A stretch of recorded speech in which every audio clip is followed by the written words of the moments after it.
In Europe, he was just another Iraqi refugee. In Washington, his claims were used to justify a war. The source was an eyewitness, an Iraqi chemical engineer who supervised one of these facilities. Colin Powell said that he, that's you, the source, was present during the biological production runs. Were you present then? There was a consistent effort to find intelligence that supported preconceived positions and desires. The spies who helped to fool the world. Welcome to Four Corners. Do you remember how intense the debate was leading up to America's decision, backed by Britain and Australia, to invade Iraq 10 years ago? It was as passionate and conflicted here as anywhere, and like George W. Bush and Tony Blair, John Howard relied heavily on intelligence, most of it coming from Australia's allies, to justify what was to become a hugely costly war, in both blood and money, for an extremely dubious outcome.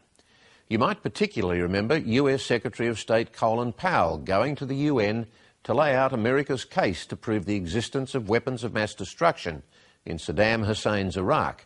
You might also recall Britain's Prime Minister Tony Blair making a similar pitch in the House of Commons, with different but equally dramatic intelligence.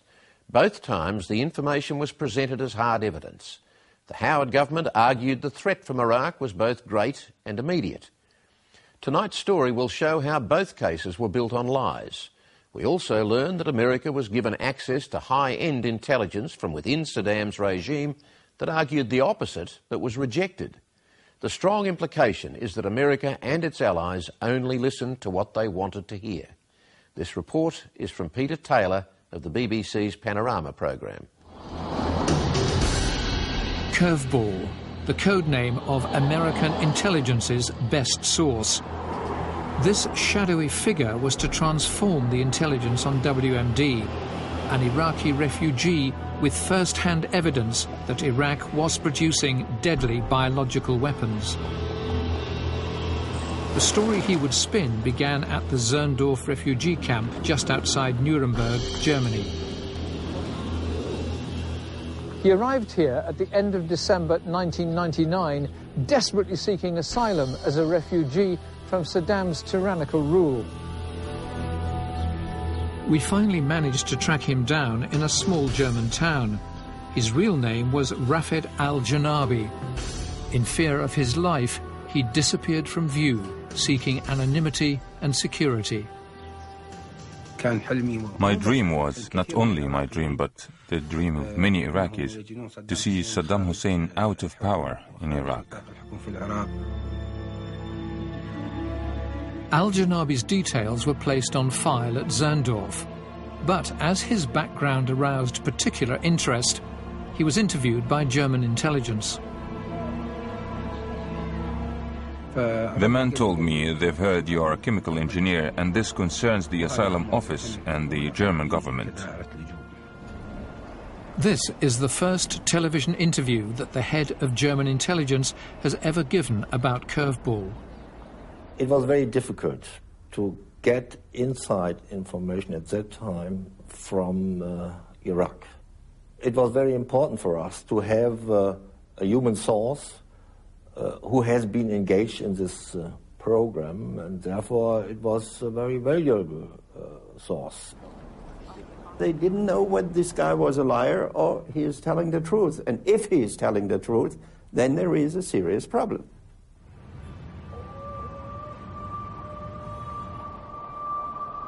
Years of UN inspections prove that Saddam had lied and concealed his lethal chemical and biological agents.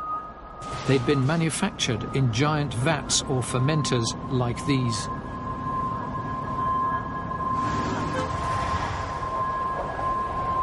This agricultural seed factory is where Curveball said he'd worked. I worked at the site for about 7 to 8 months. This, at least, was true. Political asylum and money were on the horizon. He told his German interrogators, with sketches, that he'd been involved in developing mobile biological laboratories with fermenters mounted on trucks. They gave me an opportunity to say what I wanted. A lot of the information which was given to German intelligence was extremely detailed, and they verified this information.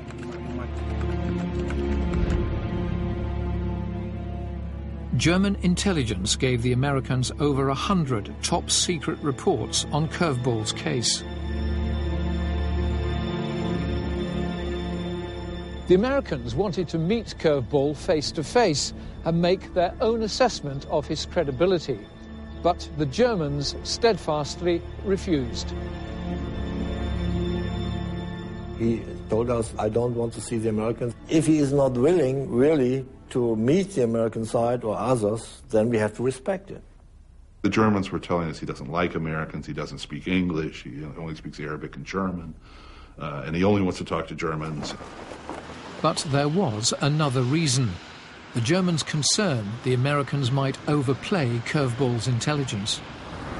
We were in a delicate situation. We don't know what the Americans will do with the information. We can't control that any longer. So the decision was quite clear. Give them our level of information, but not direct access. Towards the end of 2000, Curveball's story began to unravel when the Germans realized that Curveball had lied about some parts of his story.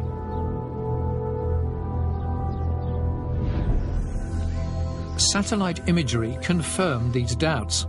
Photographs contradicted Curveball's description of the site where he'd worked near Baghdad. He said that large trucks with trailers had been driven in and out of the end warehouse, but satellite images showed it would have been impossible for an articulated truck to make that maneuver. What's more, there was a 6-foot wall in the way.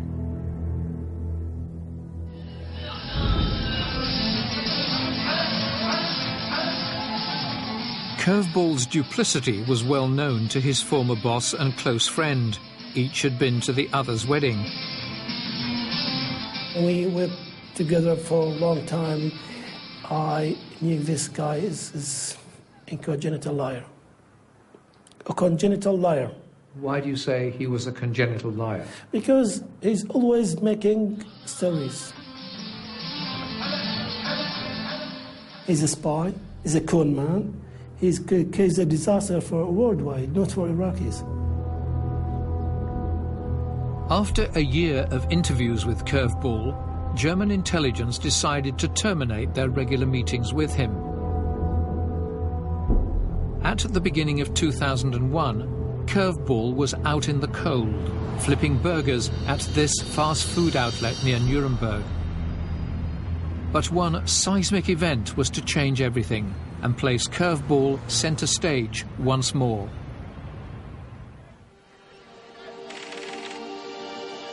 "9/11 gave President Bush the opportunity to achieve his long-term goal of overthrowing Saddam Hussein, erroneously associating him with Al-Qaeda.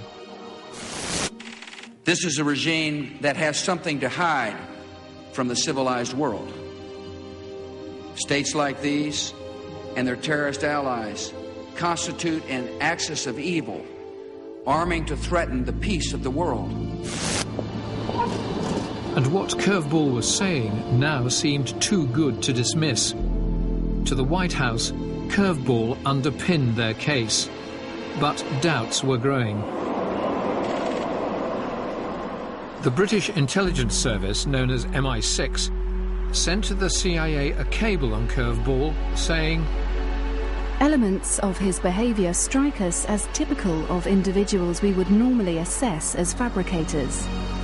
But nevertheless, it was inclined to believe that a significant part of Curveball's reporting is true. I believe there were doubts in MI6 about this case from the beginning. And there was a debate, as there was in our service, and I think they couldn't verify it. They didn't have any additional information. Curveball is saying, I was first-hand witness to the production of the biological agents. I saw accidents where people died, and I saw, railroad cars full of stuff, and I saw the trucks. And he was very detailed, some of it quite detailed. The types of pumps and valves. And the key point of this is that he was telling information that people wanted to hear. Despite all the reservations, both MI6 and the CIA decided to stick with Curveball, and they soon had what they thought was corroboration. An Iraqi major who defected confirmed that Iraq has mobile biological research laboratories. This was the second spy who fooled the world, an Iraqi defector from Saddam's intelligence service who made his way to Jordan. His name was Major Mohammed Harith. He offered himself to an exile group known as the Iraqi National Congress, or INC. Major Mohammed Harith was an Iraqi defector that the INC located in Jordan, Amman. He was quite desperate to get out of Jordan. Nabil Moussawi was filmed by American television talking to Major Harith. Harith said it was his idea to develop mobile biological laboratories. He said he'd bought Renault trucks and revealed how many. 7. But the Americans had doubts because his story was so elaborate and unbelievable. He even claimed he'd met Osama bin Laden.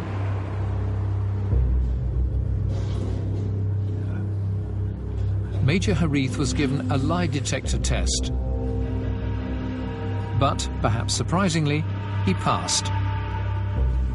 When he talked about the mobile unit, yeah, I did believe him, actually. Was his story true? It proven post-2003, no. Fabricated? Fabricated. So why did he There was no proof. Why did he fabricate such a story? I think he wanted to find a new home. In the end, neither the Pentagon nor the CIA was convinced, and in spring 2002, a burn notice was issued saying that Major Harith was a fabricator. The Americans realized that Major Mohammed Harith was making it all up. He was a fabricator, yet his intelligence was still quoted. Yes. By... Same with Curveball. Inexplicably, as with Curveball, Major Harith's intelligence would remain on file, waiting to come back and bite.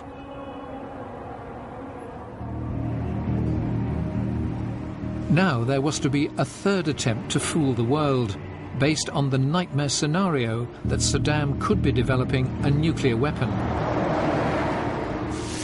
Saddam Hussein is determined to get his hands on a nuclear bomb. Once again, the story starts with a tantalizing kernel of truth, this time in Rome. In 1999, a genuine secret letter came to light indicating that an Iraqi ambassador was planning to visit Niger, a country rich in uranium.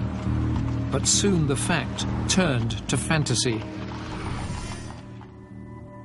The fantasy revolves around this man, Rocco Martino, who over the years had had dealings with the Italian and other intelligence agencies. He liked to be a charming man. He was very mysterious, and there was something shadowy around him, a part of it. Rocco Martino gave Elisabetta Berber a set of documents, which she later gave to the American embassy. Potentially they were the smoking gun that everybody in that time was looking for. The sensational documents detailed how Iraq was planning to buy 500 tons of pure uranium from Niger and were signed and sealed by the president of Niger. The documents looked authentic, and they even included the original genuine letter. But on a closer examination, they soon turned out to be a crude forgery. So they were filled with all kinds of mistakes and holes, and they used the name of a previous Minister of Foreign Affairs, a Minister of Foreign Affairs from a previous regime. The seals of the Nigerian government were all hand-drawn. So it was a pretty bad forgery. Earlier on, Martino had tried to sell the documents to French intelligence, but they refused to take the bait. We were highly skeptical. We didn't even mention them to any friendly services. And most important of all, we didn't trace any acquisition of uranium by Iraq during the whole period. The White House eagerly seized on the intelligence. Once again, it was exactly what they wanted to hear. The CIA had its reservations, but the Niger story just kept on turning up. My agency tried repeatedly to bang down that whole issue over and over and over again, but it just, one of my colleagues referred to it as whack-a-mole. You'd hit it over the head and it would go away, and then it would pop back up again at another spot.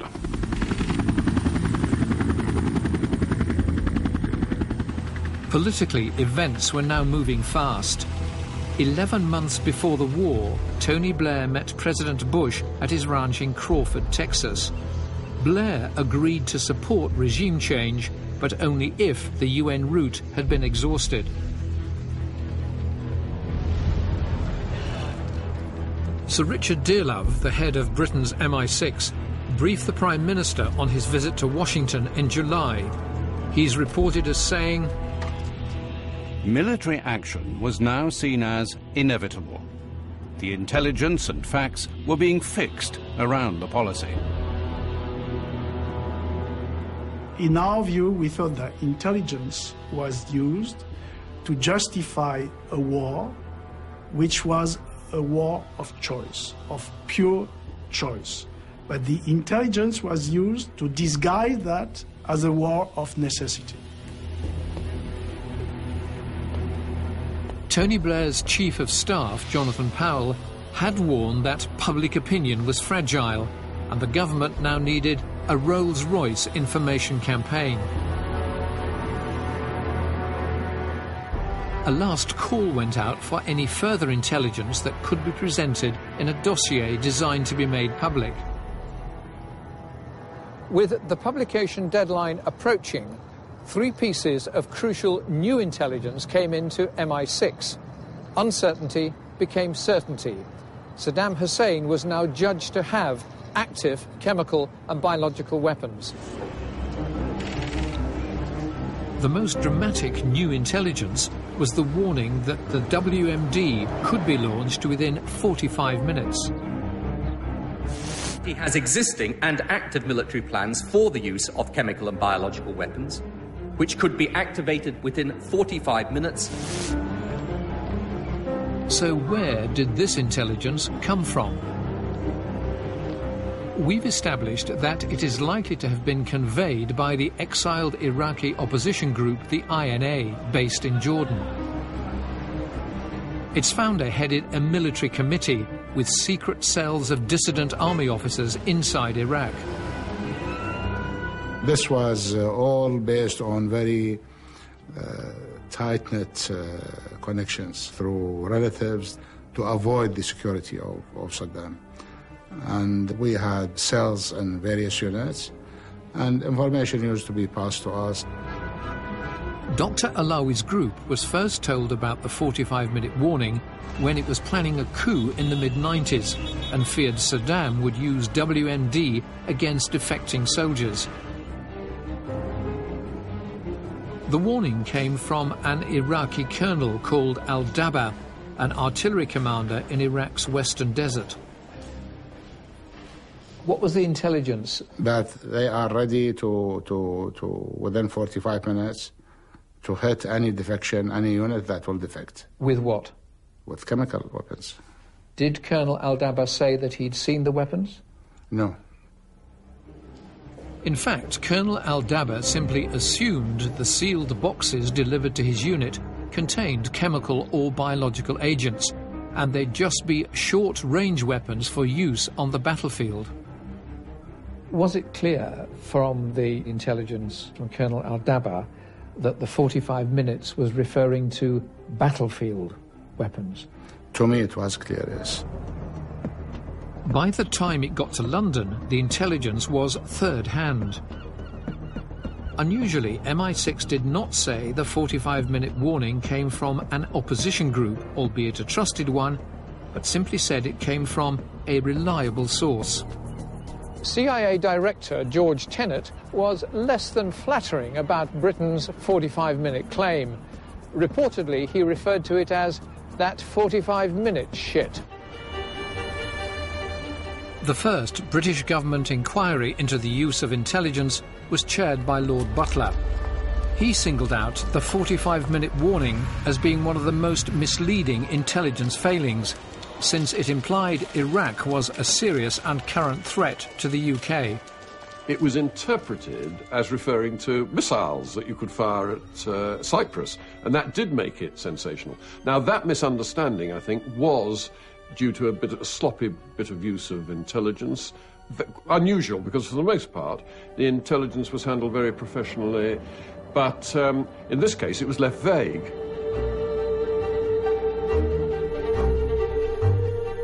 What's more, although MI6 knew that the 45-minute claim referred to short-range battlefield weapons and not long-range missiles, this critical distinction was never mentioned in their intelligence report or in the government's dossier.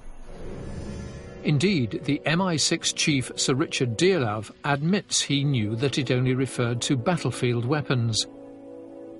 But MI6 never told the Prime Minister or ever mentioned it in the dossier. I think it was a serious mission because it misled a lot of people. So I think one can say that it was a serious error in the dossier. But there were still more errors to come. Just 12 days before the dossier was published, Sir Richard Dearlove took personal charge of the other two pieces of new intelligence and drove to Downing Street to brief the Prime Minister. For the first time, MI6 had a spy who claimed to have direct access to the production of chemical and biological agents. He became known as the new source on trial. Sir Richard called it a significant breakthrough. Although the source was not quoted in the dossier, the intelligence was seized upon as confirmation that Saddam had active WMD. It was an exciting event, last minute, I mean, rather like sort of stop press news in a newspaper. And so people did act, I think, with undue haste. Giving evidence to the Chilcot inquiry, some MI6 officers were highly sceptical of the new source on trial. It was being torn off the teleprinter and rushed across to number 10 with a little more haste than was probably appropriate. Another said it was wishful thinking, which promised the crock of gold at the end of the rainbow. Why wasn't it shown to the Defence Intelligence staff who could have made a proper assessment of it? Because it was thought dangerous that here was a new source on trial, and if it was compromised in any way, the source might be lost. I found it quite difficult to believe that there could exist a single piece of intelligence in which there could be such great confidence. And this made me suspicious about it and about what was going on. I think it was a serious mistake that it wasn't shown to the analysts. Intelligence ought always to be shown to the people who can analyse its validity. Sir Richard Dearlove also told Tony Blair of more dramatic new intelligence. It seemed to corroborate Curveball's claims of mobile biological labs. I was told and specifically briefed about these mobile production facilities for biological weapons. So this was an additional and new factor. The MI6 chief said one of their trusted spies, codenamed Red River, had heard that Iraq had developed biological fermenters to be carried on lorries or railway trucks. The problem was it was hearsay. Red River was basing this on what he'd been told by someone else whom MI6 had never met. What's more, that someone else had never actually claimed the fermenters had any connection with biological weapons. This really didn't substantiate Curveball's information, but it was complementary to it. What this illustrates is that you must always subject those reports to the technical experts. We asked Sir Richard Dearlove to comment, but he said he could not ahead of the forthcoming Chilcot report. General Sir Mike Jackson was Britain's senior soldier when troops were sent to fight a war allegedly justified by this intelligence. What I do know is intelligence sources do not always tell the truth. What appeared to be gold in terms of intelligence turned out to be fool's gold, because it looked like gold, but it wasn't.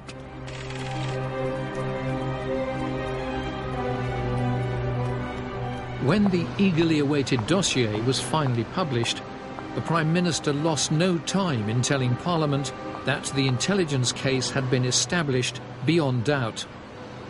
His weapons of mass destruction program is active, detailed, and growing. The trouble was, the intelligence was never that certain, as defence analysts felt at the time.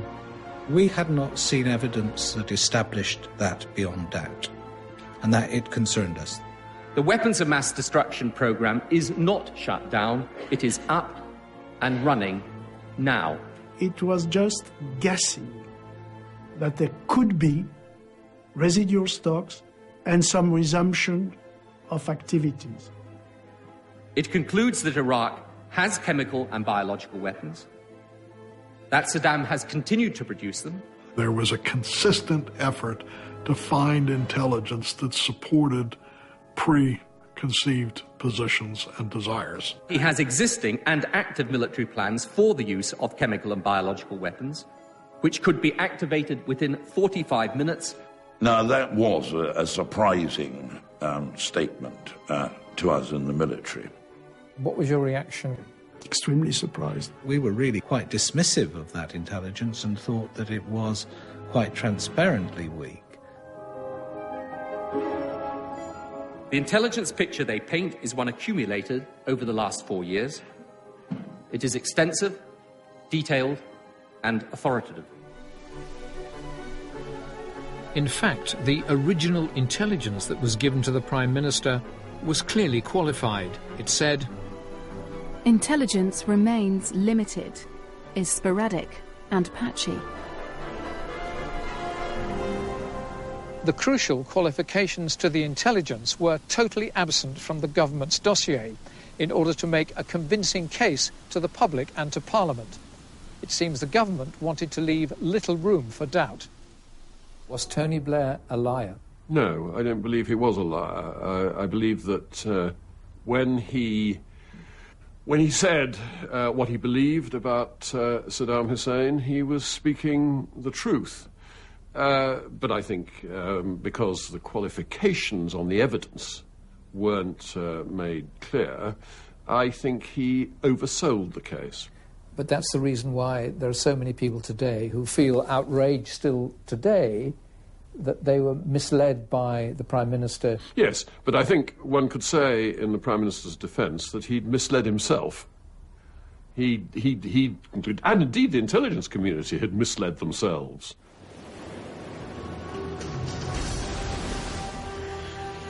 When the dossier was published, the invasion was just 6 months away. America's war machine was waiting for the signal to go. And now the Bush administration was determined to use Curveball to clinch the case for war. The CIA was more anxious than ever to meet him face to face.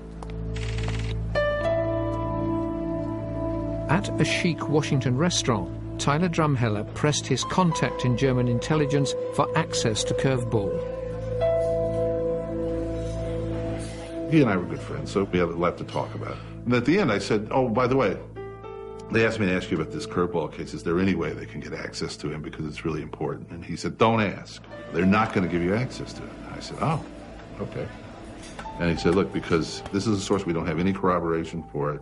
He said, and I'll tell you off the record that I think personally, he says, I dealt with this case, I believe personally that he may be a fabricator.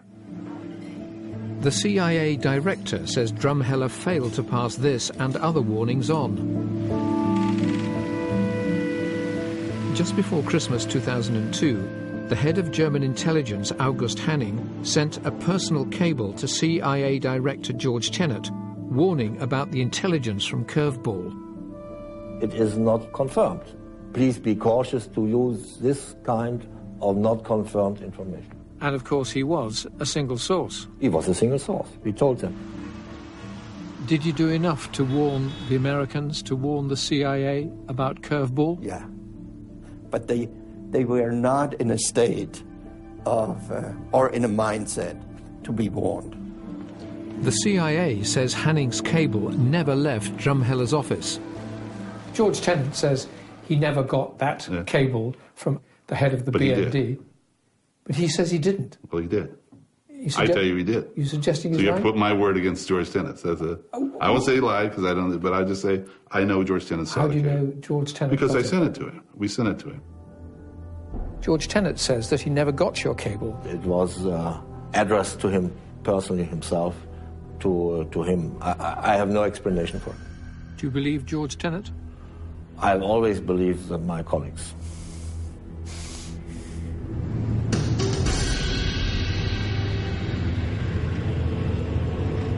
By the turn of the year, no one in the White House or Downing Street doubted that war was imminent. I do not believe the issue of WMD was the sole reason to go to war. It was that strategic dimension. And without doubt, the ideological mood in Washington was of that way. So would the war have happened anyway? I believe that the United States were determined to deal with the Saddam Hussein regime. Finally, there was to be one last piece of intelligence that could have stopped the war. Incredibly, the source was Iraq's head of intelligence, Tahir Habush al-Tikriti, the Jack of Diamonds on America's notorious deck of cards. 3 months before the war, a British intelligence officer met Habush in Jordan. We understand that Habush told MI6 that Saddam had no active WMD, but it wasn't what London or Washington wanted to hear. Habush and the other sources, they dismissed them, apparently, out of hand because they thought it was propaganda or whatever. It didn't fit the mold, whereas Curveball, because it did fit exactly into the story, they accepted without any validation at all. The month before the invasion, despite the growing doubts, Curveball was about to be revealed to the world. The US Secretary of State, Colin Powell, prepared to make a landmark speech to the United Nations. Tyler Drumheller says he was sent the draft for vetting. There was a whole bunch of stuff on Curveball in there. I called my immediate boss, the deputy director of operations, and he said, well, you better check this with John McLaughlin, who was the deputy director of the agency at the time. And I said, look, there's a problem with this. We shouldn't use this. And I said, there's paragraphs of this from Curveball all through this speech. Mr. McLaughlin, again like Mr. Tenet, says he's got no recollection of you telling him this. I know. Well, it didn't happen. It did. So. Well, somebody's not telling the truth, are they? Either I'm telling the truth.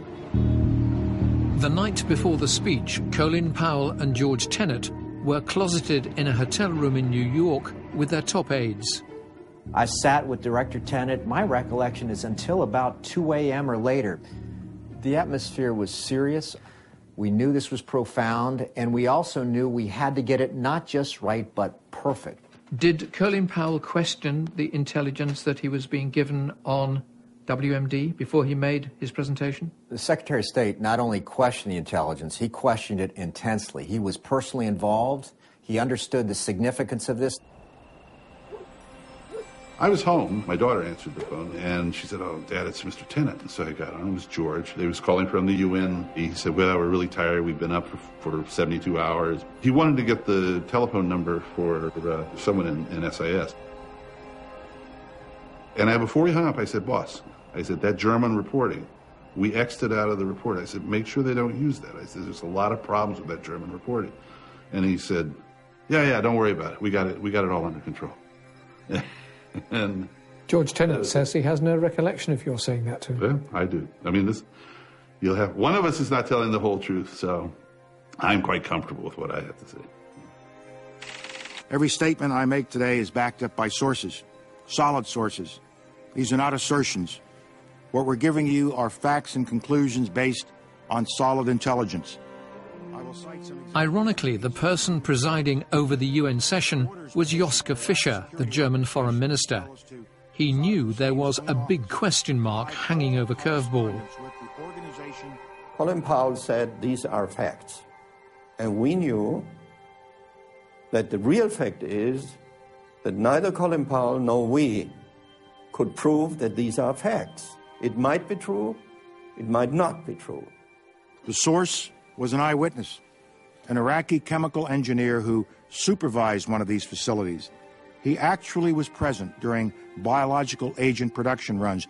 Colin Powell said that he, that's you, the source, was present during the biological production runs. Were you present then? No. He was also at the site when an accident occurred in 1998. 12 technicians died from exposure to biological agents. Were you present on site? No. When an accident occurred? No. We have first-hand descriptions of biological weapons factories on wheels and on rails. You say you provided diagrams of the mobile biological trucks. Yes. You were making that up? Yes. And also, you made a model, you constructed a model of these trucks. Yes. Again, you made that up. Yes. We have diagrammed what our sources report. Turned on the TV in my office, and he's going through, and as he's going through, it's the curveball stuff. I said, wait a second. Not just going through the curveball stuff.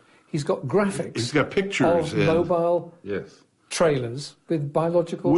And giving the impression that this was somehow drawn from things that Curveball said. None of it was true. All of it was lies. Yes. His eyewitness account of these mobile production facilities has been corroborated by other sources. An Iraqi major who defected confirmed that Iraq has mobile biological research laboratories. That was the second spy who fooled the world, Major Mohammed Harith. 7. But, inexplicably, no one had told Colin Powell that Harith had been formally dismissed as a fabricator 9 months before. It was Curveball. That's it. The Iraq war was based on lies.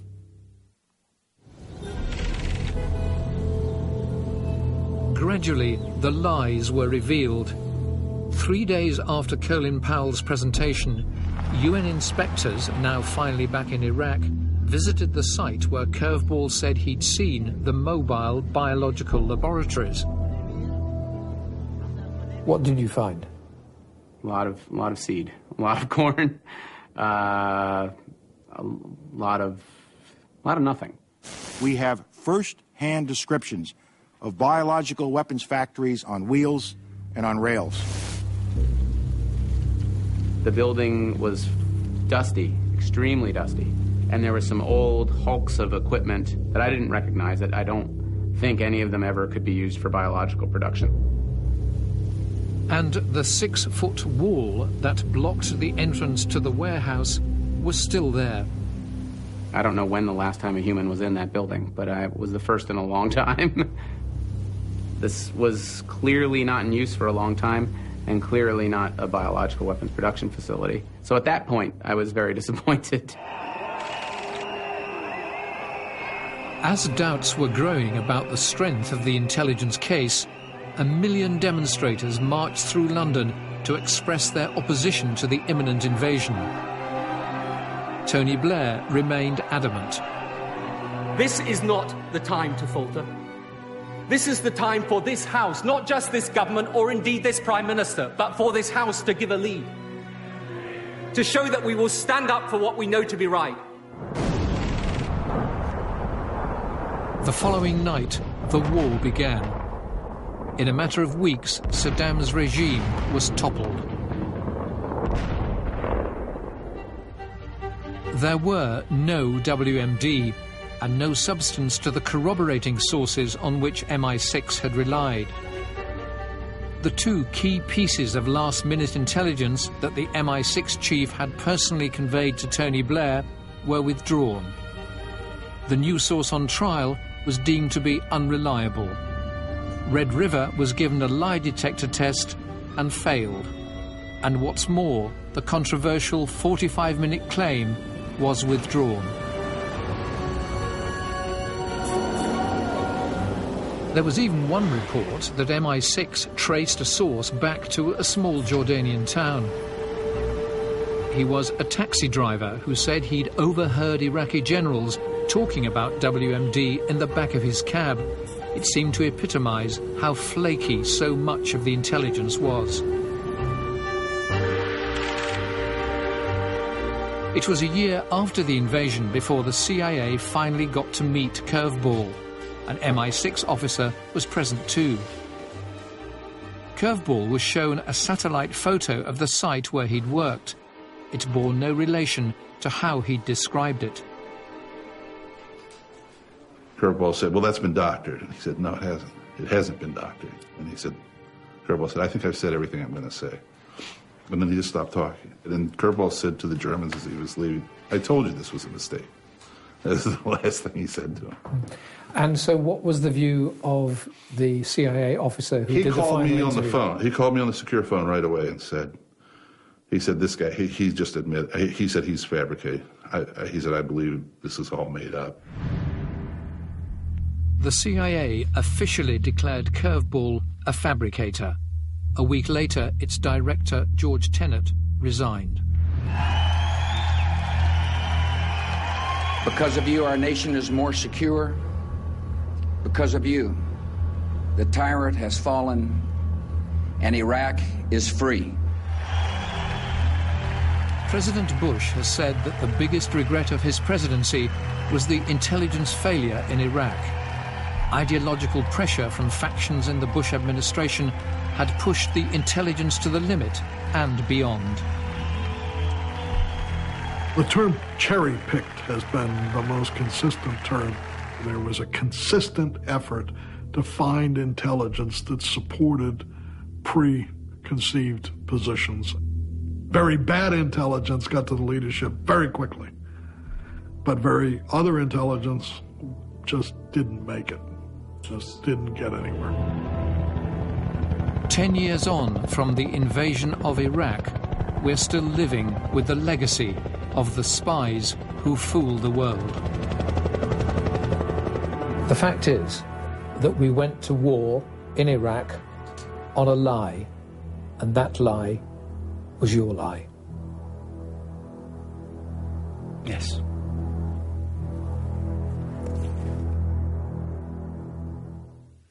Not much to smile about there. And where do you begin to count the cost of the war that was launched on lies? And who can give a guarantee that it won't be allowed to happen again? Next week on Four Corners, drugs in sport, the scandal that has cast a wide net over sporting codes around the country. Until then, good night.